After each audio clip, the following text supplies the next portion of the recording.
በቬንዙዌላ በተከሰተ ከባድ የመሬት መንቀጥቀጥ አደጋ 235 ሰዎች ህይወታቸው ሲያልፍ 4300 የሚሆኑት ደግሞ ጉዳት ደረሰባቸው።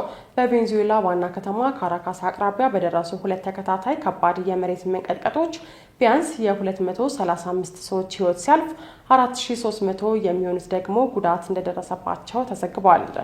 የመጀመሪያና በእርደ መሬት መለኪያ 7.2 የተለካ አደጋ ከበድ ያለ 7.5 የመሬት መንቀጥቀጥ የተከተለው ሲሆን የመሬት መንቀጥቀጦቹ ከመሬት ቀረብ ብለው የተከሰቱ በመሆናቸው ውድመቱን ከባድ ማድረጉን የአሜሪካ ጂኦሎጂካል ሰርቬይ መረጃ ያመለክታል። በዚህ አደጋም በርካታ ሰዎች ሞተዋል ተብሎ የተገመተ ሲሆን ሌሎቹ ደግሞ ቤት አልባ ወይም ደግሞ በተጎዱና ለአደጋ በተጋለጡ ህንፃዎች ውስጥ ከመቆየት ይልቅ መንገድ ላይ መሆኑን መርጠዋል ነው የተባለው። የቬንዙዌላ ብሔራዊ ምክር ቤት ፕሬዝዳንትና የአገሪቱ ጊዜያዊ ፕሬዝዳንት አስቸኳይ ጊዜ ካወጁ በኋላ የሟቾች ቁጥር መጨመሩንም አስታውቀዋል። የነፍስ አድን ስራውን ለማገዝም በርካታ ሀገራት ድጋፍ እንደሚያደርጉ ቃል የገቡ ሲሆን አሜሪካ $150 ሚሊዮን ለእርዳታ እንደምትሰጥም አስታውቃለች። የአሜሪካ ጦር የነፍስ አድን ሰራተኞችን ለማገዝና ፈጣን የእርዳታ ለማድረግ የመጓጓዣ መርከቦችንና አውሮፕላኖችን መላኩንም አስታውቋል። የቬንዙዌላ ብሔራዊ ምክር ቤት ፕሬዝዳንት 250 ህንፃዎች እንደተጎዱና እንደወደሙም ተናግረዋል። ከዋና ከተማዋ ካራካስ ወጣ ብሎ የሚገኘው የቬንዙዌላ ዋና ዓለም አቀፍ አየር ማረፊያ በደረሰበት ከባድ ጉዳት ምክንያት መዘጋቱንም የሀገሪቱ ጊዜያዊ ፕሬዝዳንት አስታውቀዋል። ከርዕደ መሬቱ በኋላ በአካባቢዎቹ ድህረ መንቀጥቀጥ እየቀጠለ ሲሆን ቢያንስ 30 ንዝረቶች መሰማታቸውን የሀገሪቱ ጊዜያዊ ፕሬዝዳንት ለሀገሪቱ የቴሌቪዥን ጣቢያ ተናግረዋል። ከ10,000 በላይ ሰዎች ሊሞቱ የሚችሉበት እድል 42 በመቶ ላይ የተገመተ ሲሆን ከ100,000 በላይ ሰዎች ደግሞ የመሞት እድላቸው 33 በመቶ መሆኑ ተገምቷል። ከቀናት በፊት ቬንዙዌላን የመታት ሁለተኛው ርዕደ መሬት ከ1900 ወዲህ ከባዱ እንደሆነ የአሜሪካ የጂኦሎጂካል ሰርቬይ መረጃ ያሳያል። ሆርሙዝ ወሽመጥ የጭነት መርከብ ላይ በደረሰ ጥቃት የተባበሩት መንግስታት ድርጅት መርከቦችን ለማስወጣት የጀመረውን ስራ አቋረጠ። የተባበሩት መንግስታት ድርጅት በመካከለኛው ምስራቅ ለሚገኙ መርከቦች የደህንነት ማረጋገጫ እስኪገኝ ድረስ የመልቀቂያ ጉዞዎችን ለጊዜው ማገዱን አስታውቋል። ይህ ውሳኔም የተላለፈው በኦማን የባህር ዳርቻ በኢራን አብዮታዊ ዘብ አንድ የንግድ መርከብ ጥቃት ከተፈጸመባት በኋላ ነው። ኢራን አዲሱን የመርከብ መስመር አደገኛና ህገወጥ በማለት በጽኑ ተቃውሟለች።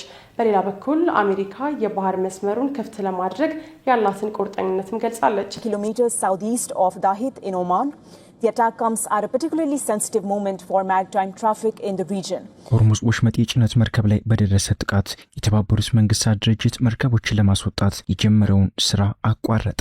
የተባበሩት መንግስታት ድርጅት ኤጀንሲ በሆርሙዝ የባህር በር በኩል ሲያደርግ የነበረውን መርከቦችን የማስወጣት ስራውን አቋርጧል። ይህም የሆነው የብሪታንያ ወታደራዊ አካላት አንድ መርከብ በተባበሩት መንግስታት ድርጅት በተደገፈ መስመር ብዙ ታንከሮች ካለፉ በኋላ ከኦማን የባህር ዳርቻ በቅርብ ርቀት በሮኬት መመታቱን ከተናገሩም በኋላ ነው። የዓለም አቀፉ የባህር ተጓዦች ድርጅት ዋና ጸሐፊ በፋርስ ባህረ ሰላጤ ውስጥ የነበሩ መርከቦችን ከባህር በሩ አውጥቶ ለማስገድ የታቀደው እቅድ ኤጀንሲው ለተጠቀሰው የመርከቦች ዝርዝርና በክልሉ ላሉት መርከቦች የደህንነት ዋስትናና ማረጋገጥ እስኪችል ድረስ እንደሚቆይም ተናግረዋል። የተባበሩት መንግስታት ድርጅት ኤጀንሲ ዋና ጸሐፊው እንደተናገሩት ጥቃቱ የደረሰባት መርከብ ከመልቀቂያው ጥረት ጋር የተገናኘም አይደለችም ሲሉም ተናግረዋል። ይህም የጥቃቱ ሪፖርት የወጣው ኢራን መርከቦች ያለ ቴህራን ፍቃድ የባህር በሩን እንዳይጠቀሙም ካስፈራረች ከጥቂት ሰዓታት በኋላም ነው። አንድ የአሜሪካ ባለስልጣን ለአሶሺየትድ ፕሬስ እንደተናገሩት መርከቧ የተመታችው በኢራን ድሮን ነው።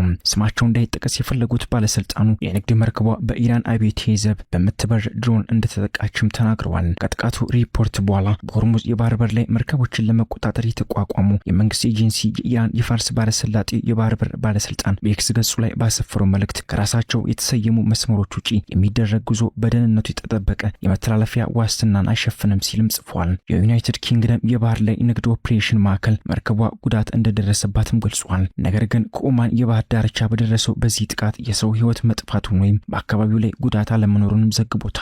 በዚህ ወሳኝ የውሃ መስመር ውስጥ አማራጭ መንገድ መከፈቱ በዓለም ኢኮኖሚ ላይ ያለውን ጫና የሚያቀልና ኢራን ከአሜሪካ ጋር በምታደርገው ቀጣይ የሰላም ንግግር ያላትን ዋና የጥቅማጥቅም መነሻም የሚያስወግድም ይሆናል። የአሜሪካ የውጭ ጉዳይ ሚኒስትር ማርኮ ሩቢዮ አሜሪካንና አጋሮቻቸውን ለማረጋጋት በባህረ ሰላጤው ጉብኝት ሲያደርጉ እንደተናገሩት ዋሽንግተን ለአዲሱ መስመርና መርከቦች የባህር በሩን ማቋረጥ እንዲችሉ ለማድረግ ቁርጠኛ እንደሆነችም ገልጸዋል። ሩቢዮ ሐሙስ ዕለት በመርከቧ ላይ ስለደረሰው ጥቃት ሪፖርት ከመሰማቱ በፊት ይህ ከቆመ ትልቅ ችግር ይፈጠራል ብለዋል። በቅርብ ቀናት ውስጥ በባህር በሩ የሚደረገው የመርከቦች እንቅስቃሴ ጨምሮ የነበረ ቢሆንም አሁን ላይ ከጦርነቱ በፊት ከነበረው ደረጃም በታች ነው።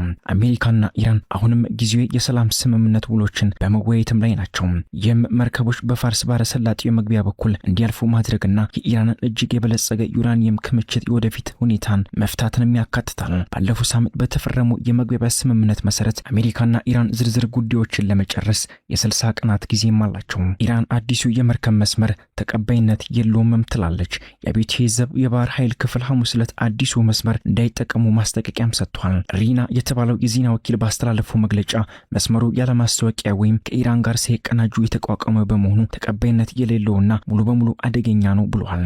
የኢራን ኃይል በሆርሙዝ የባህር በር በኩል ለማለፍ ብቸኛው የተፈቀደ መንገድ በኢራን እስላማዊ ሪፐብሊክ የታወጀ ነው ብሏል። ከነዚህ መስመሮች ውጪ የሚደረግ የመርከብ እንቅስቃሴ የተከለከለ እንዲሁም አስፈጻሚዎች እርምጃ ይወሰድባቸዋል ሲል ጨምሮም ገልጿል።